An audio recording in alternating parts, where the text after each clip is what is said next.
오늘 본문 앞장 5장이죠. 저희가 지난 3주 전에 함께 출애굽기 말씀을 나누면서 모세가 하나님의 말씀에 순종해서 바로에게 나가서 하나님의 백성을 놓아주십시오. 우리가 가서 하나님께 예배를 드리겠습니다.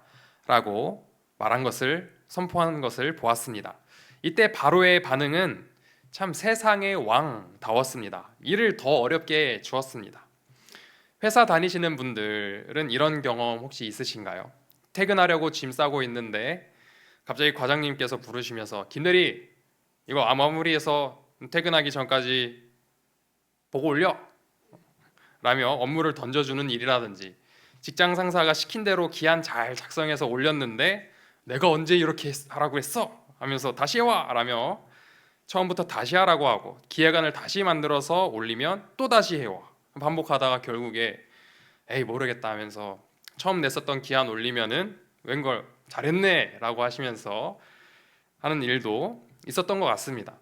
이런 일이 정말 의미 없는 일을 이스라엘에게 바로가 던져준 것입니다. 근데 모세가 바로에게 했던 말은 하나님께서 하신 말씀을 들은 걸 그대로 전했을 뿐이었죠. 하나님의 계획하심의 일부였는데 아까 말씀드렸던 것처럼 의미 없는 노역만 느는 의외의 결과를 경험합니다. 모세가 볼 때 또 저희가 볼 때도 상황이 복잡하게 꼬여버렸습니다. 바로도 심기가 불편해지고 이스라엘 백성들은 마른 하늘의 날벼락이었죠. 바로는 아마 모세는 아마 진땀을 흘렸을 것입니다. 내가 해서는 안 될 일을 했구나. 이런 생각부터 시작해서 심정이 엄청 복잡했을 것입니다. 그러자 자기가 감당할 일이 아닌 것을 알게 되자 이제 모세가 누구를 탓하죠? 5장 22절에 이렇게 기록되어 있습니다. 모세가 여호와께 돌아와서 이렇게 말합니다.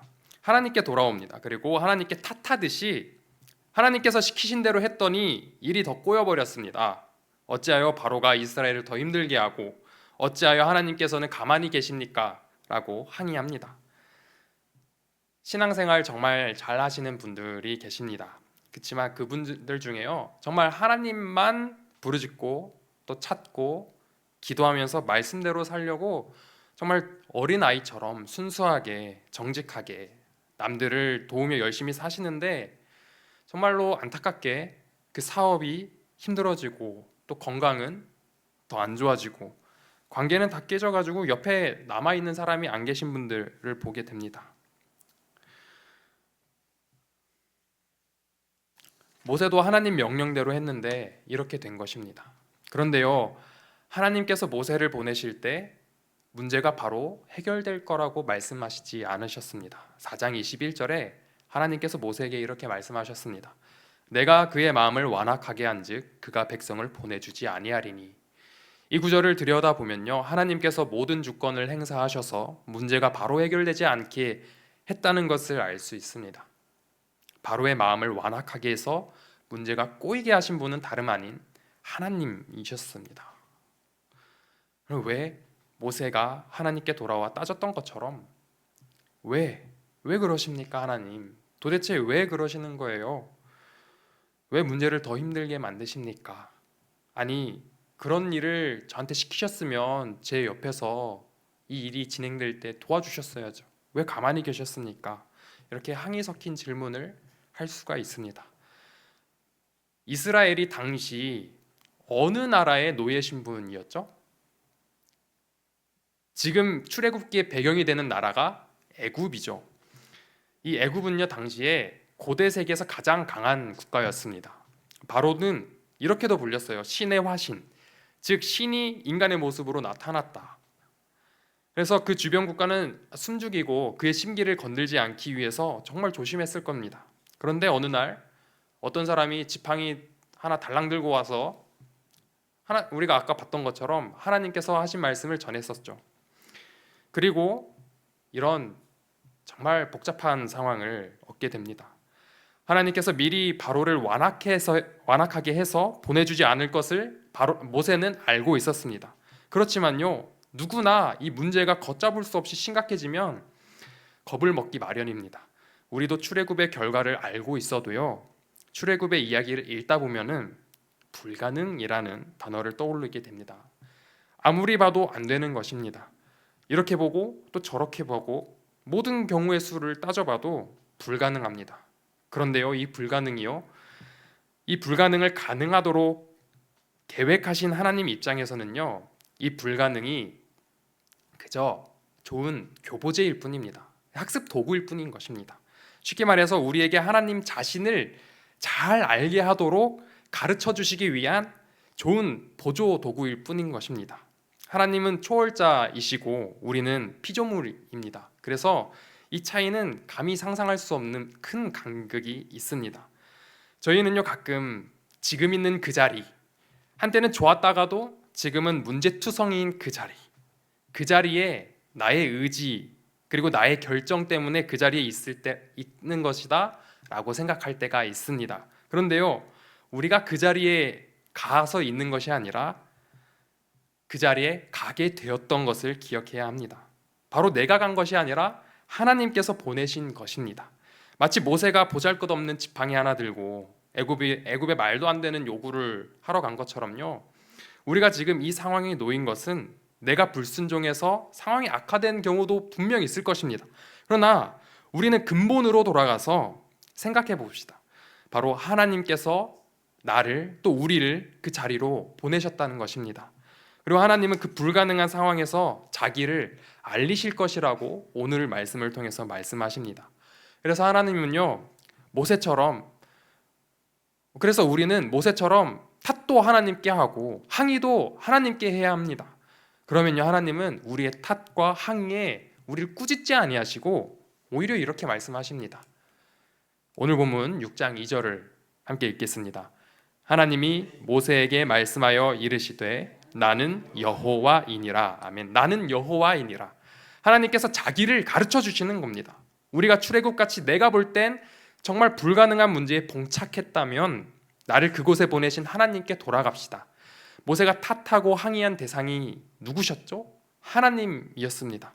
모세는 심각해지는 문제를 놓고 자기가 씨름하면서 자기가 어떻게 손을 써가지고 문제를 해결하게 하기보다 그는 가장 먼저 하나님께 돌아갔습니다.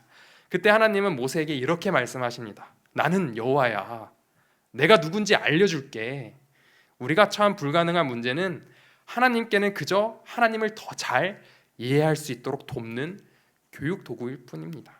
하나님은 이 애굽처럼 큰 문제를 가지고 우리에게 자기를 가르쳐 주십니다. 하나님의 이름은 다양합니다. 그중 오늘 하나님께서 모세에게 알려주신 이름은 여호와입니다. 여호와라는 이름에는 언약을 지키는 하나님이라는 의미를 가지고 있습니다. 다시 말씀드립니다.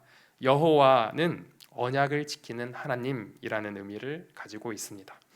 그런데요, 하나님께서 이 여호와라는 이름을 가르쳐 주실 때, 자, 펜 다 들었지? 내 나눠준 종이에 다 받아 적어. 여호와 잘 받아 적었니? 라고 그냥 이름 석자만 알려주시지 않습니다. 여호와 하나님이 어떤 분이신지 경험시켜 주실 것을 말씀하고 계신 것입니다. 다시 말해서 하나님께서 여호와라는 이름을 밝히셨을 때는 이제 내가 언약을 지키는 것을 너희가 두 눈으로 목격하고 너의 삶으로 체험할 것이니 똑똑히 봐. 잘 봐. 내가 누군지 생생하게 알려줄게 라고 말씀하시는 것입니다. 하나님께서 이전 아브라함과 이삭과 야곱에게는 생육하고 번성하고 충만하라. 그리고 너희가 지금 밟고 있는 그 땅, 가나안 땅을 내가 너희에게 줄 것이다 라고 약속만 하셨습니다. 그때는 하나님께서 어떤 이름으로 나타나셨냐면요, 엘 샤다이, 전능하신 하나님으로 나타났습니다. 그래서 오늘 본문 3절에 보시면 하나님께서 이렇게 말씀하십니다. 내가 아브라함과 이삭과 야곱에게 전능의 하나님으로 나타났으나 나의 이름을 여호와로는 그들에게 알리지 아니하였고, 언약을 지키시는 여호와라는 것인데요, 여기 하반절에 괄호가 있죠. 나의 이름을 여호와, 이 부분에서 나의 이름을 그리고 여호와 그 사이에 언약을 지키는 이라는 문구를 추가했습니다.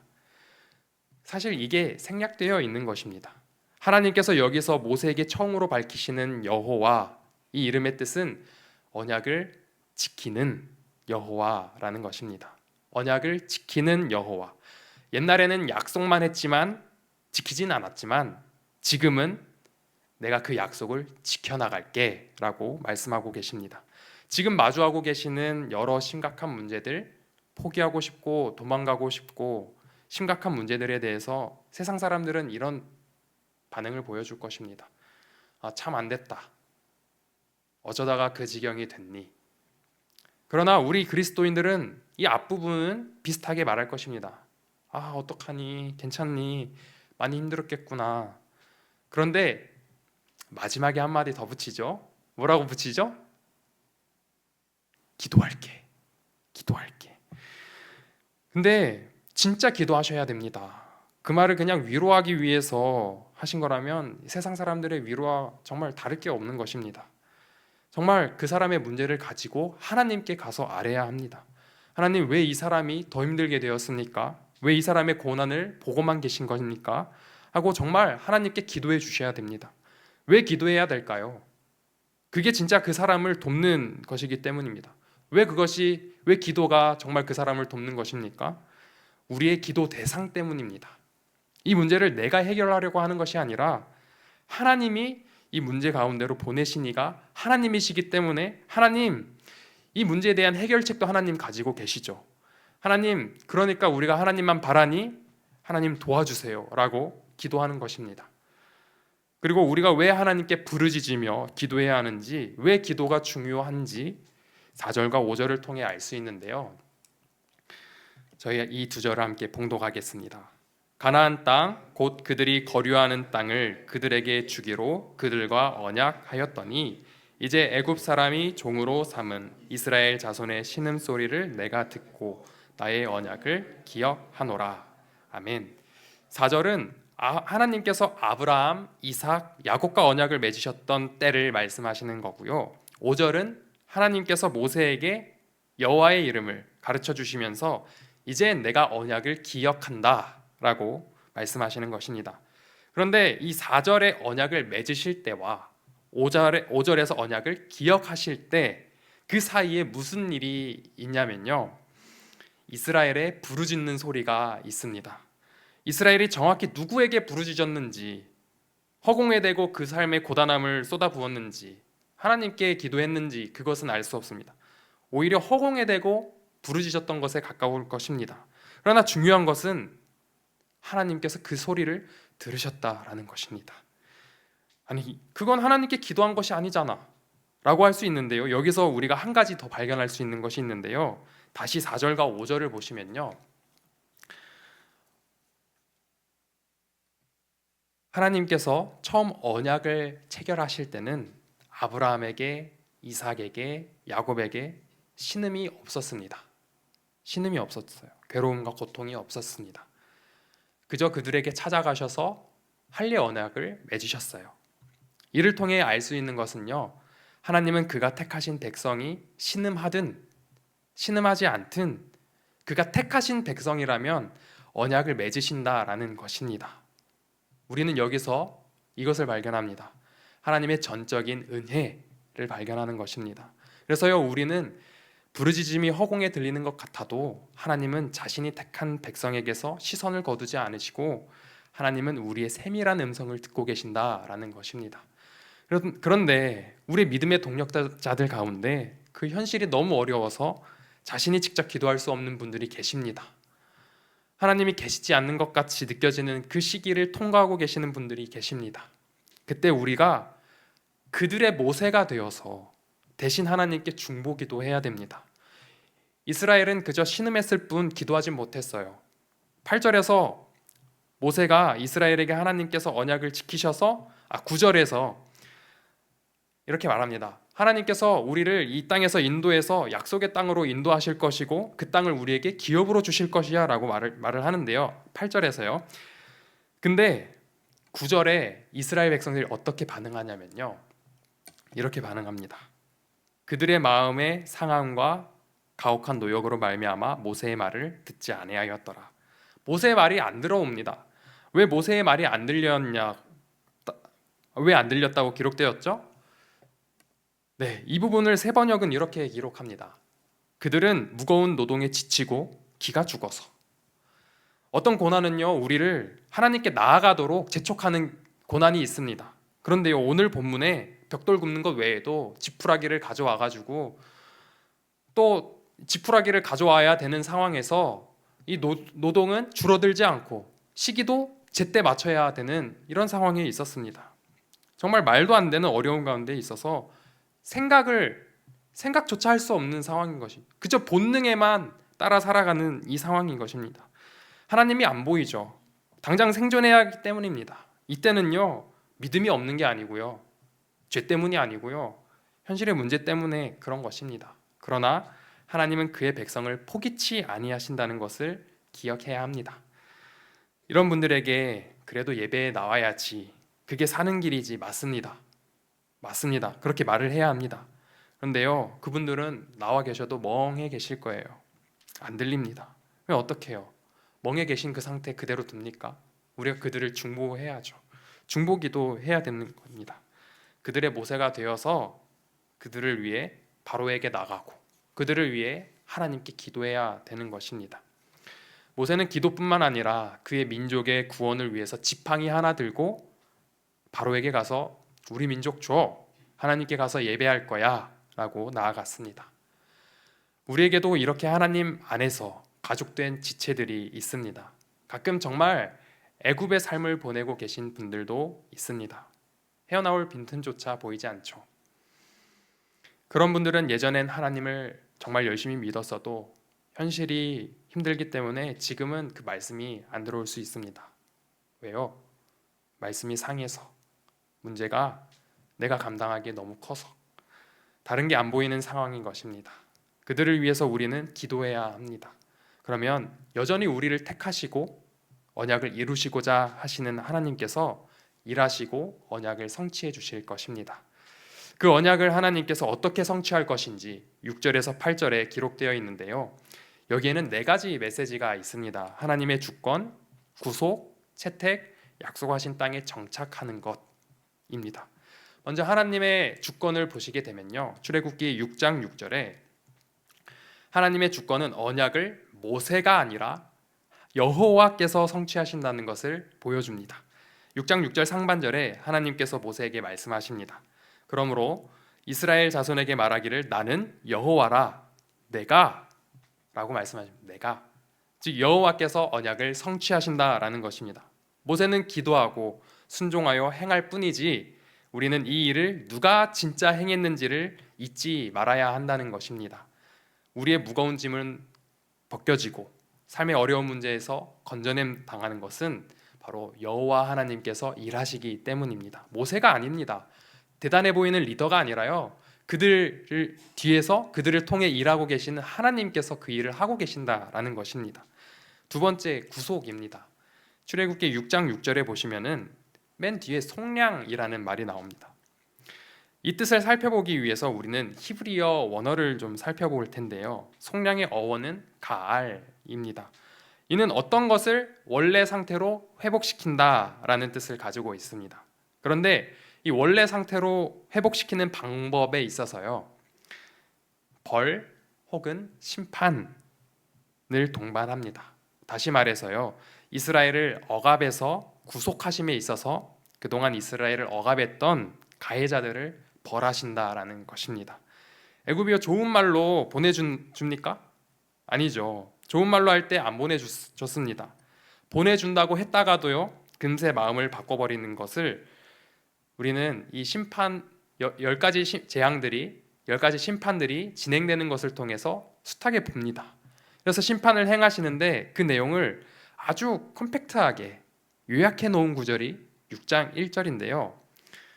이렇게 기록되어 있습니다. 강한 손으로 말미암아 바로가 그들을 보내리라. 강한 손으로 말미암아 바로가 그들을 그의 땅에서 쫓아내리라. 강한 손은 하나님의 심판을 의미합니다. 처음 바로가 보낼 때는 안 보내고 싶은데 그래 보내줄게. 근데 잠깐만, 보내기 아깝다. 다시 돌아와 라고 이렇게 마음이 언제든지 바뀔 수 있는 보냄입니다. 근데 두 번째 보시면 쫓아냅니다. 제발 좀 가줘. 돈도 줄게. 제발 좀 떠나가줘. 라고 애원하는 것입니다. 이런 뉘앙스죠. 하나님은 바로가 어떻게 할지 이미 아시고 그를 벌하시며 이스라엘이 그들에게서 노임받도록 하나님께서 심판을 가져오실 것이다 라고 말하는 것입니다. 그리고 세 번째는 채택인 것입니다. 하나님께서 이스라엘을 자기의 백성으로 삼으실 것이다. 첫 번째 줄은요, 하나님께서 언약을 맺으실 때 잘 쓰시는 말씀입니다. 나는 너희의 하나님이 될 것이고 너희는 나의 백성이 될 것이다. 이 순서가 약간 바뀐 건데요, 여기서 저희가 볼 것은 너희를 내 백성으로 삼고입니다.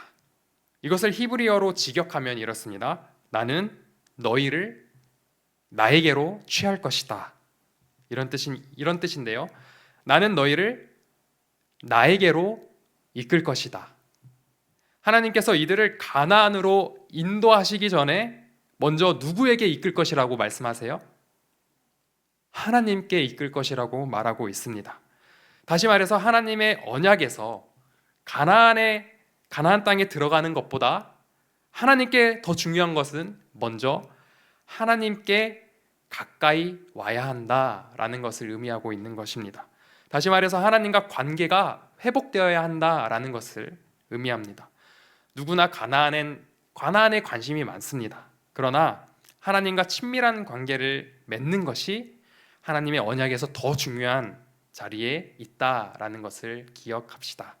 그래서요, 하나님께서 왜 불가능한 출애굽을 여호와를 알려주시는 배경으로 삼았냐면요, 바로 이스라엘이 하나님을 머리로만 알고 하나님 이렇게만 아는 것이 아니라 정말 이스라엘이 하나님을 알아서 관계 맺기를 바라셨기 때문입니다.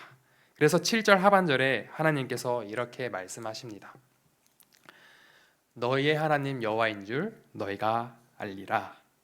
나는 옆 동네 하나님이 아니라 너희의 하나님이고 하는 너희의 하나님이야 라는 것을 말씀하시는 것입니다. 그리고 너희와 관계가 회복되기를 원해 라고 말씀하시면서 이것을 이루시기 위해서 불가능의 출애굽을 배경 삼으시고 계신 것입니다. 그곳에서 언약을 성취하시는 것을 통해 이스라엘이 여호와를 알게 될 것이다 라는 것입니다. 여기서 알리라는 야다 맞습니다. 야다입니다. 즉 머리로 아는 것이 아니라 관계적이고 경험적인 알을 의미하는 것입니다. 우리가 말도 안 되는 상황에 있다면 그것은 하나님께 더 가까이 나아가게 하기 위해서 하나님께서 당장은 고통스럽지만 더 나아가 하나님을 직접 경험하고 하나님을 인격적으로 더 깊이 알아서 하나님과 관계가 더 회복되어 하나님과 더 친밀한 관계로 나아가게 되는 발판으로 삼으시려는 것입니다. 그리고 마지막으로 약속하신 땅에 정착되는 부분인데요, 고대 이스라엘 사회에서는 부모가 주로 자식에게 상속으로 주는 것이 토지였습니다. 즉 하나님께서 아버지 되어 주셔서 이스라엘을 가족으로 여기시면서 그들에게 가나안을 기업으로 주실 것을 약속하신 것입니다.